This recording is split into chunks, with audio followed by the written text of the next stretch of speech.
Syllabus about the date a week from Monday. I had listed it as the 7th. It's actually the 6th.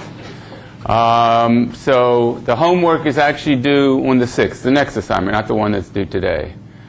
And I'll try and remember to send you out, an email too for people. It is the 7th Monday. Well, why did I say the 8th? Then I looked on my calendar. Maybe I was looking at the wrong. If the 7th is Monday and Wednesday. Okay, maybe it is. If it's the 7th is Monday, forget about this.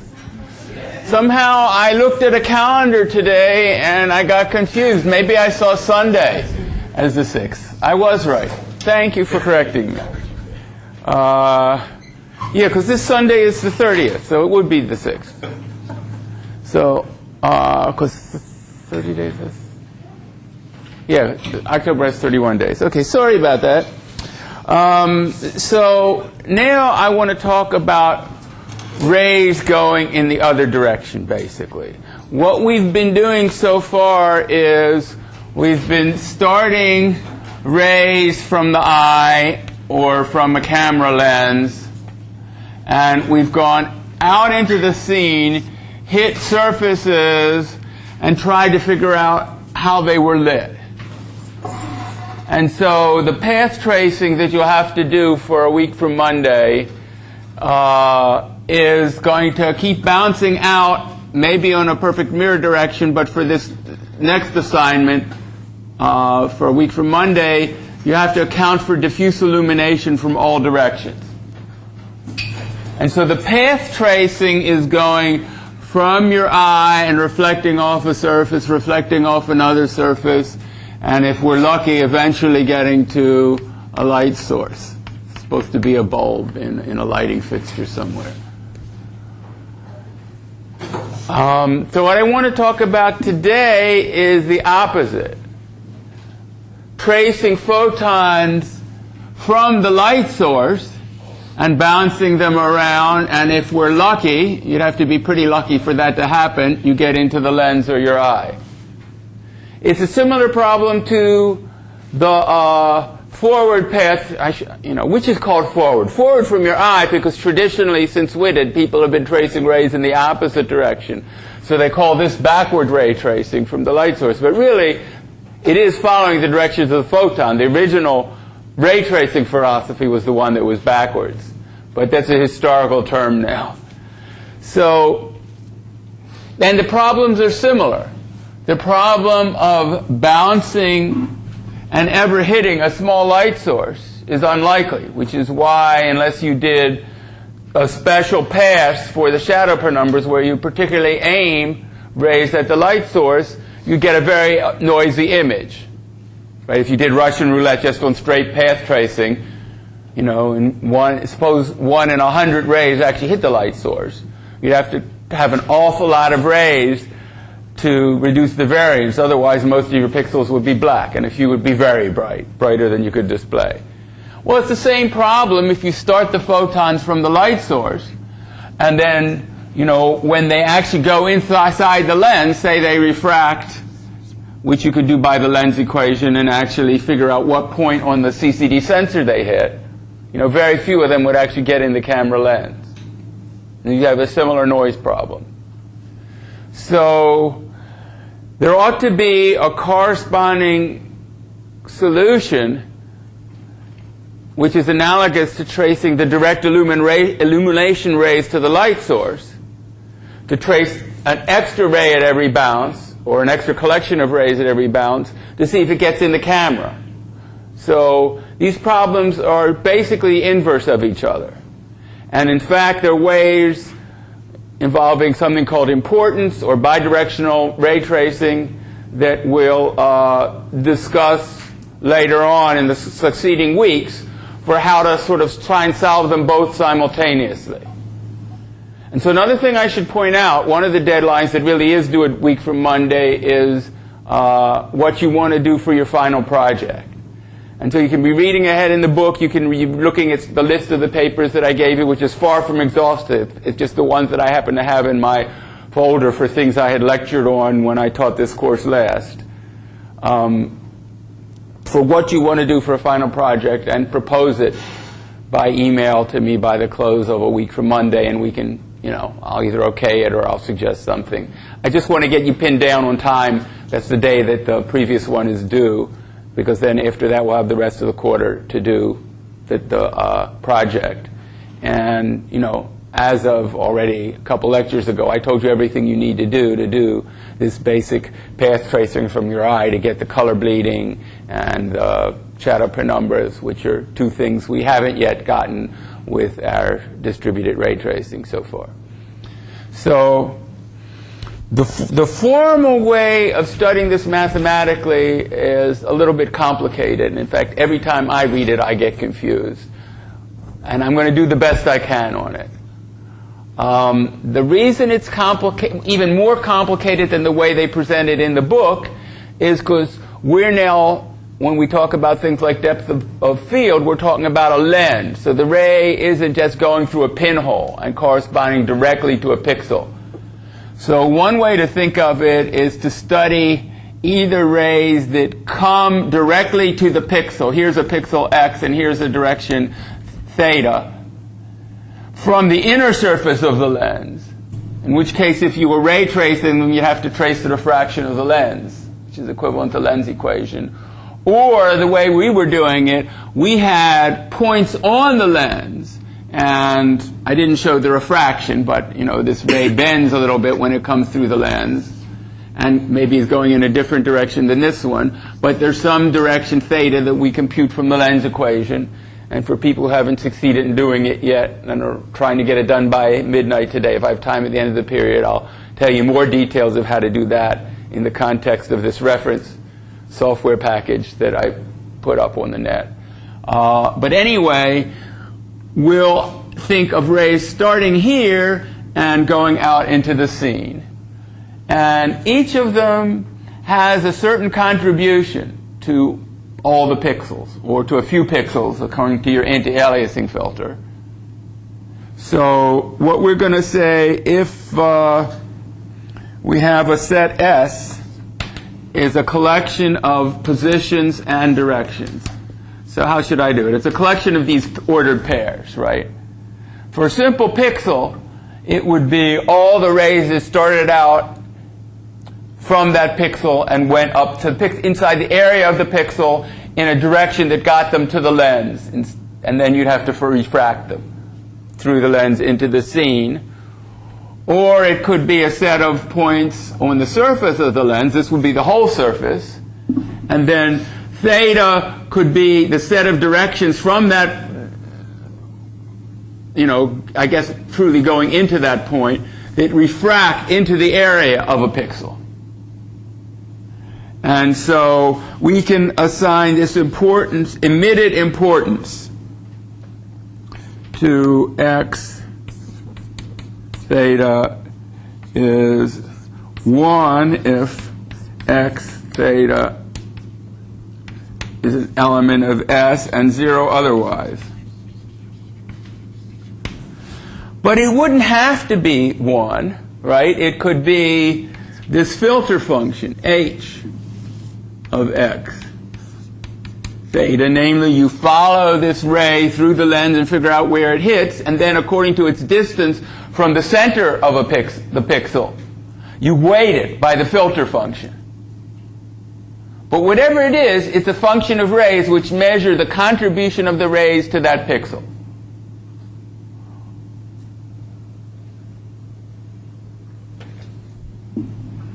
So just like you can think of radiance propagating, emitting from light sources and coming into the scene, you can think of importance to a pixel. Or it could be later, you might, if you really wanted to do some of the importance sampling, like the paper by Smits et al. On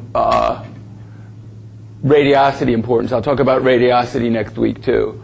You might want to look at what's the importance to all pixels at once in the whole scene, in which case the S is really the region of all the pixels on the CCD. But in any case, you can think of that propagating out into the scene, and every surface on every scene has an importance to that pixel, which is the fraction of the radiance leaving that surface at that pixel. In other words, we can have a point y here and a direction psi, could be any direction, and it's the fraction which represents the contribution of this flux to this pixel. So if you didn't have that h, it would either contribute or not. Otherwise, it's going like this, with a number 0 or 1. And it either contributes directly, or from a surface like this, it could contribute by bouncing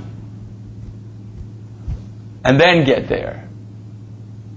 So this one contributing directly, we could call W emitted, Y going to psi. Right, so we changed the direction of this arrow because this was coming into x and this is going out of y. And it's, you can think of the importance being emitted by the first surface that's seen at that pixel. And so we can write an equation just like we had the radiosity, and we were, what did I call it? Radiance. We were solving it for every point on every surface where it's sort of the source of it was the emitted radiance from light sources. This or this, coming from either the point on the picture or the first surface visible at that point, is the emitted importance. And the total importance is emitted importance plus reflected importance. So I'm using this notation.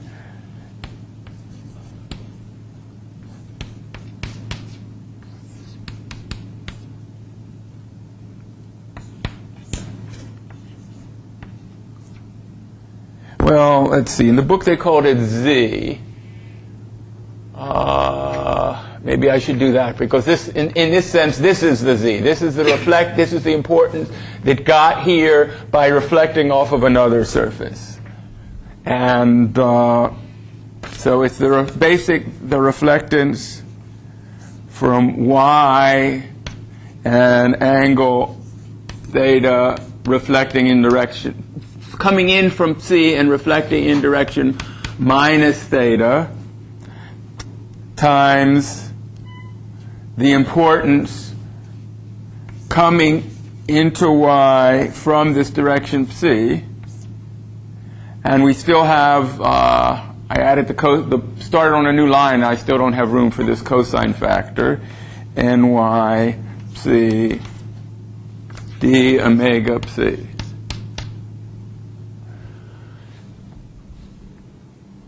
Okay, so what we want is the flux capital phi that comes onto this pixel through the lens.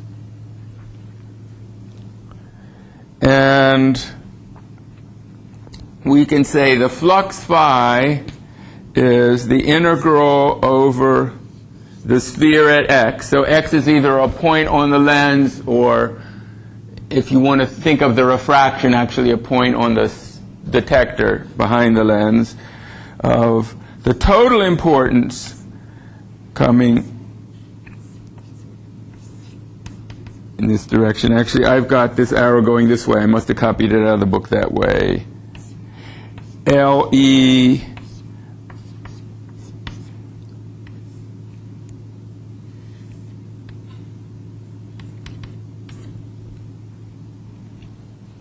Okay, so what does that mean? That means that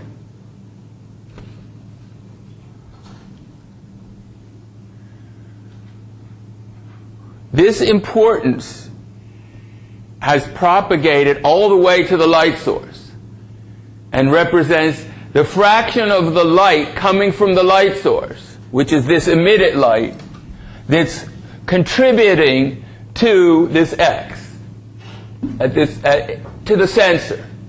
So X is actually a point on the light source, and this stands for the importance propagated all the way from the pixel through the lens to that light source surface, according to the result of solving this equation. Probably you have to do that by a Monte Carlo method. And times the light source. And I guess you have to integrate it also over all of the areas of all the light sources. Integrate all the area over all the areas of the light source and all the directions. Either the 0, 1 if the weight is like this, or the fraction if it's a filter of the light that actually contributes to that sensor. Or you could also write it as let's see if I've got that equation on the next page. If not, I'll do it from memory. I guess I didn't copy it. You could integrate it over the sensor. So this is light, and this is omega of the sensor of this WE.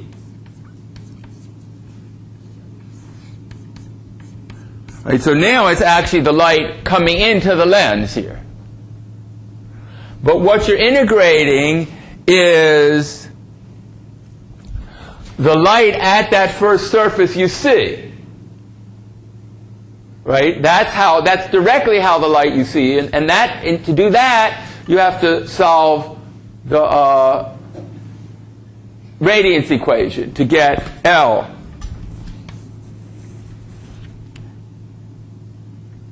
Coming in. So I need dA and d omega psi on each of these.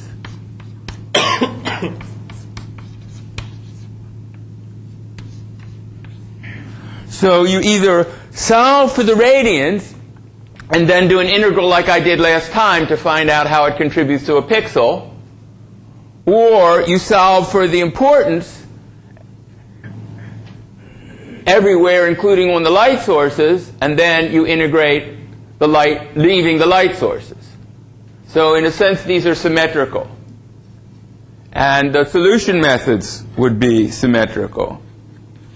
So you could start from the light source and shoot photons for path tracing. So shoot photons from the light sources proportional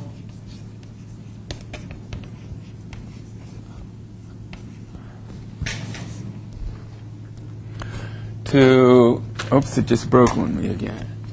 There, and I'm going to say directional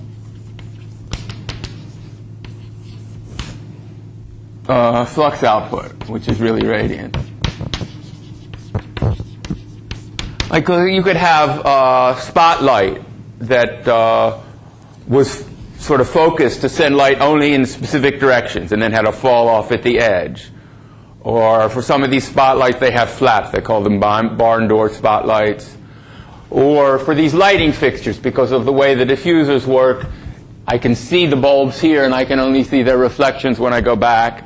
So, you know, every luminaire, every light source that's manufactured, what the manufacturer will have in some sort of a standards document for how that light source works is how the output of the light depends on the direction. So, you know, we could have put that into this formulation too, but it's pretty easy to do it. If you think of shooting out the photons, you can just, according to the light distribution as a function of angle away from, say, the center of the spotlight, you could sample proportional to the flux going out at that angle using this cumulative distribution function of whatever graph they give you from the lighting manufacturer. And you could shoot the photons out with the right density representing proportional to the actual radiance from the light source going out in that direction. And then keep bouncing.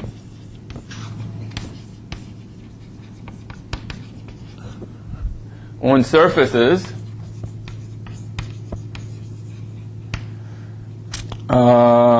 using Russian roulette, say, as we did before. Otherwise, you're going to bounce forever. So every time you absorb or extinguish a photon, it goes to zero, and you don't keep tracing, and you compensate by taking 1 over the probability of keeping going and multiplying the photon energy by that. And basically, at each bounce, you're going to also, just like we did in the other direction, you're going to multiply by the BRDF and the cosine term and divide by the probability. So you're doing exactly the same math. And if the photon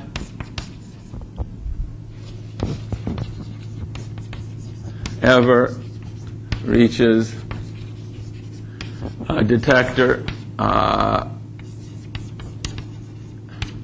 for a pixel, then record its contribution.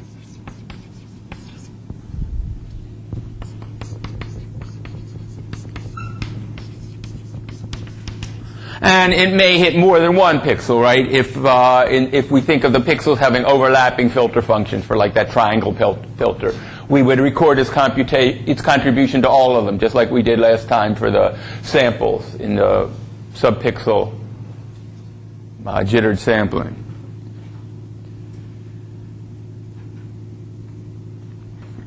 And that's the one that would be very inefficient, right? That's the brute force path tracing. So if you have a small pupil or lens, the hit is very unlikely. But we can add a direct sensor contribution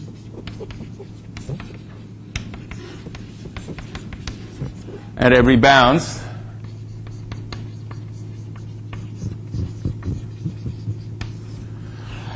And the way you do that is similar to the way we trace the rays to the light source for getting the direct illumination. We just pick a random point on the light source. So in this case, we'll pick a random point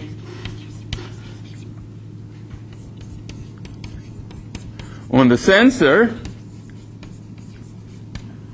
And before I call them shadow feelers or light feelers, well, what we can say in this case is trace I don't know, a sensor feeler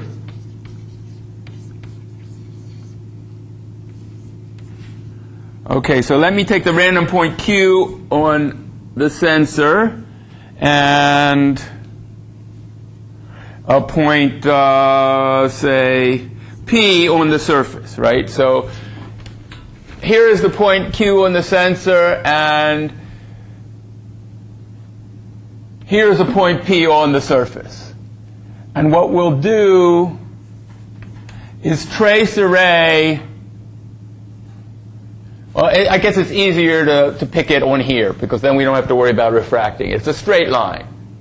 And we'll think of the sensor as actually being on the front of the lens with the appropriate filter weight accounting for the lens equation effect on this pixel here.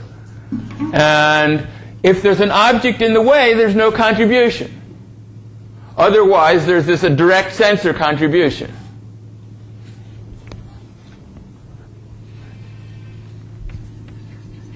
And if, say, visibility P Q equals 1, that means it doesn't hit anything else between, then add in the flux at that pixel.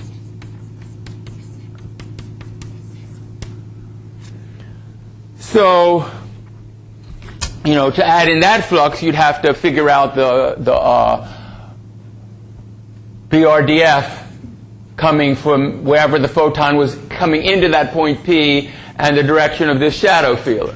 Just like you're going to have to do next time when you do the direct illumination. It's not a random direction. It's a specific direction. And so you do the inverse of what we had for the direct illumination. So for very shiny surfaces,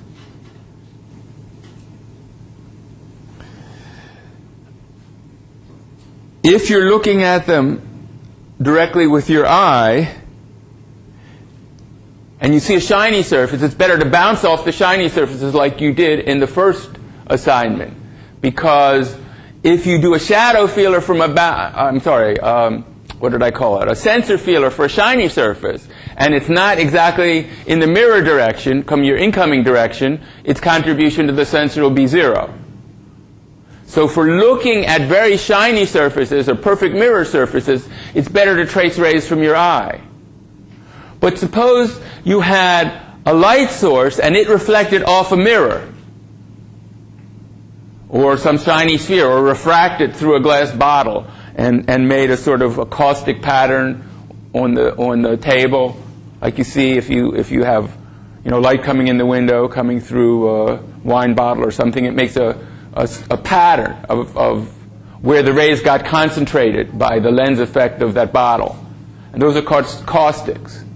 So if we want to render them, that would be very unlikely if you were rendering from your viewpoint and looking at that table and then trying to pick a diffuse reflection ray that it would go through the bottle and refract exactly to hit the sun. And that's because the specular part, perfect refraction is also in a sense specular. It's a very small angle or even 0 angle. That would be better to start from the photons, from the sun. Because then they'll already, if they hit the bottle, they'll refract. In fact, you could, if you were only interested in that particular caustic, you could aim them directly at the bottle. We'll talk about that in the future too.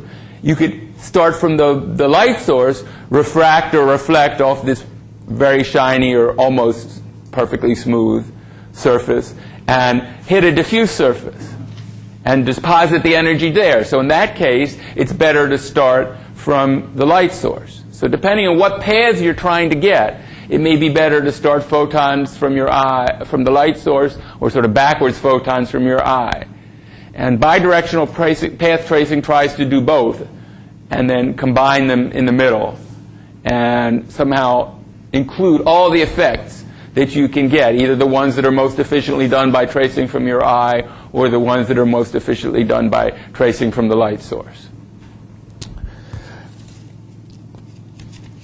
Okay, so details of that later. The last thing I want to do today is talk about how to do the homework for those of you, and somebody came to my office this morning asking for the details, how to take the ray tracing scheme from the book and turn it into the lens thing, because I'm not from the book, from this reference code. And the idea is the reference code started, I'm just looking at the pinhole camera model, and we had a look at point and an eye point and a camera up vector, and the look direction was the unit vector gotten from taking look at minus I. And then we had a U and a V, and U could be, if we had a camera up vector, this U was cross look direction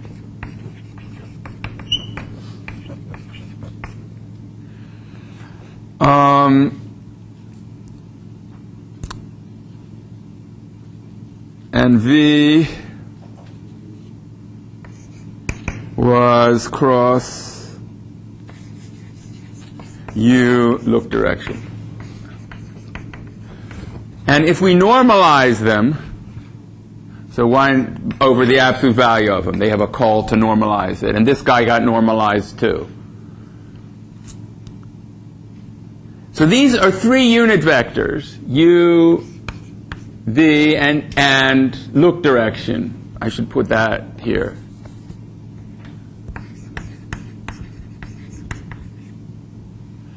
Which are basically the XYZ axis of the camera. So I guess it's a left-handed coordinate system the way I've drawn it, where look direction corresponds to the Z-axis.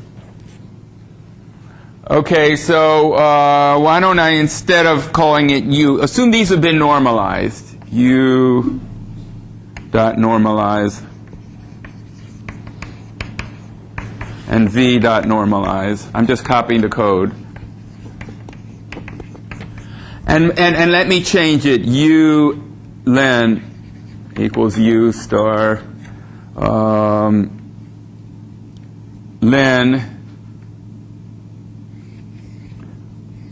U star a tangent of the half angle of U, which is a sort of a magnification factor. If the half angle of U is 45 degrees, it will be exactly 1. Otherwise, it's basically the width of the thing you actually see if the screen was 1 unit in front of your eye, right? So here's a unit vector, and imagine a screen here. And so this distance is 1 along here. And now, depending on how wide and high it is, you have a smaller or larger angle of view. And length is the multiplication factor you have to do to go from the origin of the screen to the edge of the screen. So this is not, their original U isn't a unit vector. But I'm going to just to keep them. So then this code had a point on a screen given, say, x goes from -1 to 1, and y goes from -1 to 1 if it's a square screen. Otherwise, it depends on the aspect ratio. But they actually multiply it times the aspect ratio. So their y actually goes between 0 and 1, -1 and 1. Then what is the 3D coordinates of a point here? Well, it's going to be this vector plus a displacement that depends on those x and y vectors. So the point, what'll I call it here? Say, I don't know, k. K is I plus a vector, which is look direction, 1 unit times that to get to this plane, and then in this plane we're going to add x times ulen, which is a vector, scalar multiple of this vector. So they're overloading this vector times scalar multiplication. I'm not putting vector signs. It depends on these u and v are vectors. So vector, and this is point plus y times vlen. So this point k is on the screen. And the direction that your viewing ray is going to go in this naive lensless thing is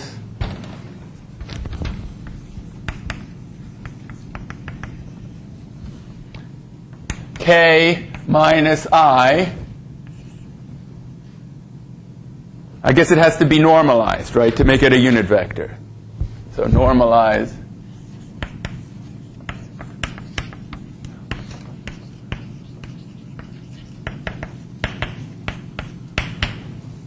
Okay, so how can we change this so that it works for the lens? So first of all, correct me if I'm wrong if you're photographers and I'm not really a photographer. We have the focal length of the lens, which is how far you would have to put the image plane from the lens to make it focus at infinity. Right? So parallel rays would come in and converge here. And then we have the diameter of the lens, and the ratio of D to F is the f-stop. Is that right, or is it F to D? Let's see. Smaller f-stops make wider things, so F over D must be f-stop, right? The lens is wider if your f2 is wider than f22 or something. So it must be like this. So that means if you solve for D, D equals F over f-stop. That's the diameter of the lens. So radius of the lens is 1/2 of that. So, you know, if you were a photographer, you would give this F an f-stop in there for your lens thing. And then actually, when you control the lens by turning that focus ring, you're changing the distance of the film plane to be I instead of F. And then you can compute the distance of the actual plane of focus, right? If this is starting closer, let's see, no, the I's got to be farther than F to actually make it converge, right? Here is I like this, then these things start here, and they're converging at a finite distance instead of an infinite distance, if they're actually converging to the plane of focus. And I had the equation 1 over P plus 1 over I equals 1 over F. So when you control the camera, you're actually moving this lens farther or closer from the film plane, and that determines the plane of focus. But on your input variables, it might be easier, and in fact, I graded 3 of the 4 homeworks that were already turned in, and what they did was specify the distance of this focal plane here. So that's this distance P. And you know, for your purposes, that's just as good as having things specifying I and solving for P. Okay, so what are we really going to do here in terms of the recipe I gave? You're going to pick a point on the lens. So I have to have this lens point.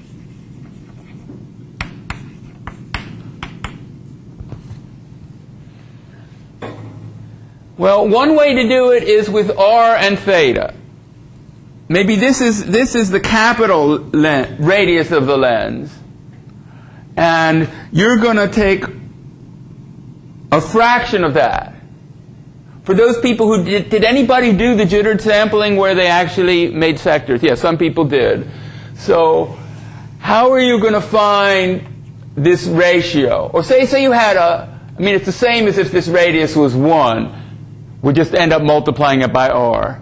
How do you find, given a random number between 0 and 1, how do you map it to these radii to make these bunch up here? Somebody said it. Say it louder. Square root. Square root of a random number u. So the actual radius of the point on the lens should be square root of, say, d rand 48. And then we'll multiply it. That's if it were between 0 and 1. If it's between 0 and r, we'll multiply it by whatever this radius was that was specified for the lens. And theta, the angle here, how do you specify that? That's uniformly distributed. So that's 2 pi times another random number.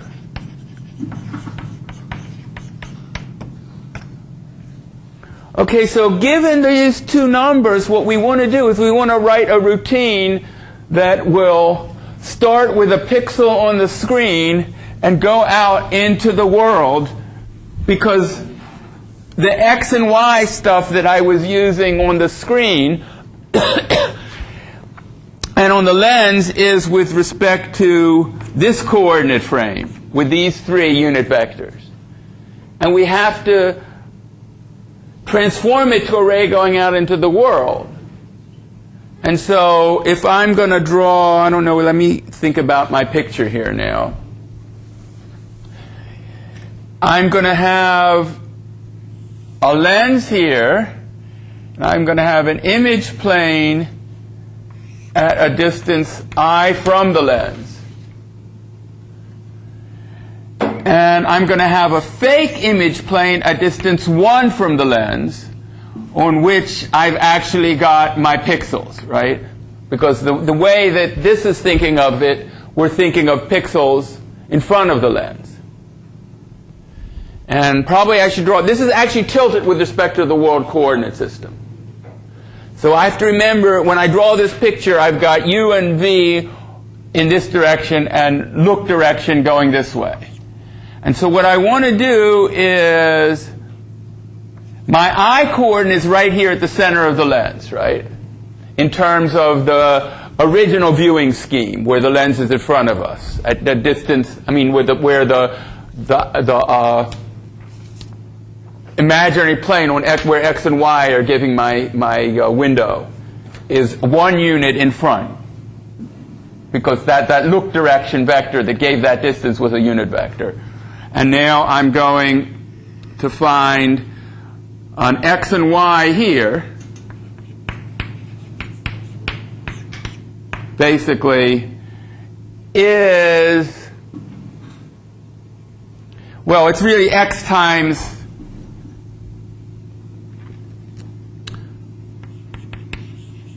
len and y times len times aspect,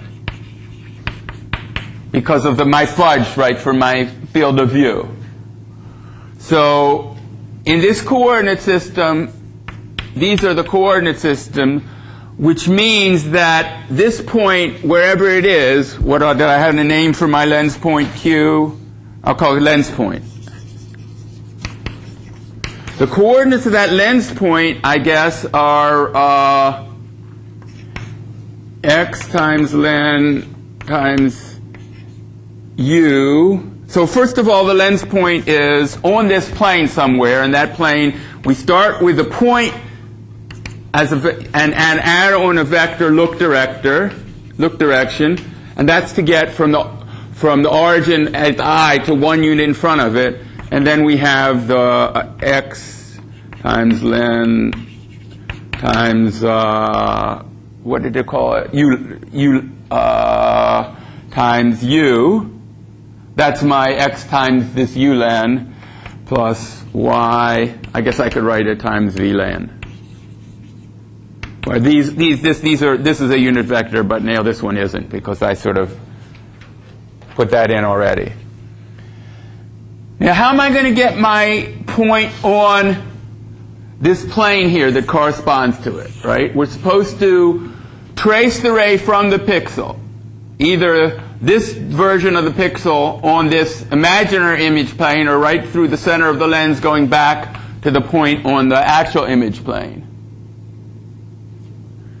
And we're trying to find out where that ray actually hits the image plane. That's point Q. So it seems to me we have to make Q equals I. It starts at the I, and then we go look director of how much? Instead of 1 unit, we're actually p units, because this direction is p units from the center of the lens.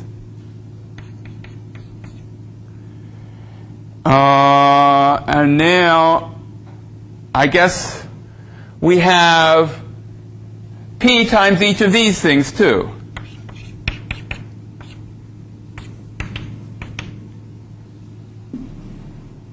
And that's going to get where we hit this point Q. And now, let's see. This isn't. I did this wrong. This isn't the lens point. This is the. This is the image point.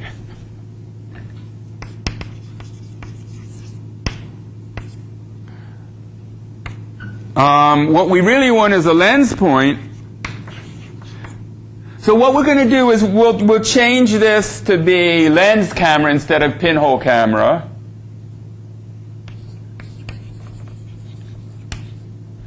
And it's going to return a ray.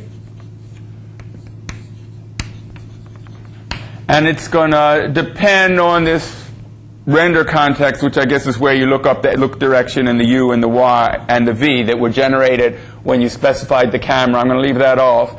Depends on doubles X, Y, R, and theta. Right? So in addition to picking your jittered sample, you pick a corresponding jittered R and theta if you're jittering on the lens and you're doing that permutation of your jittering blocks or whatever. Basically what we're trying to do is create the ray that goes out into the scene. And so the lens point is going to be, let's see, the lens point is on this plane here. So it's going to be I plus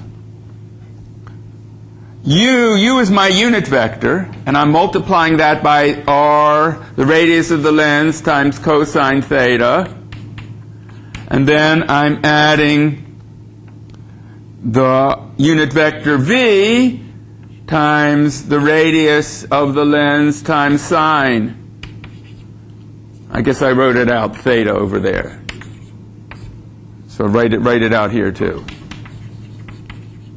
So is that right? That's a corresponding point in this u v coordinate system. Now I'm keeping them unit vectors, unlike the one in the book where they already multiply them and call them by the same name. So let's see. That means my ray direction is normalize. Well, let me take normalize it later. It's going to be this point minus the lens point. So I have a lens point somewhere on the plane of this lens, and this is actually the vector I'm tracing out into the scene. So it's going to be q minus lens point. I guess I'll call it lens pt. And then I have to normalize it.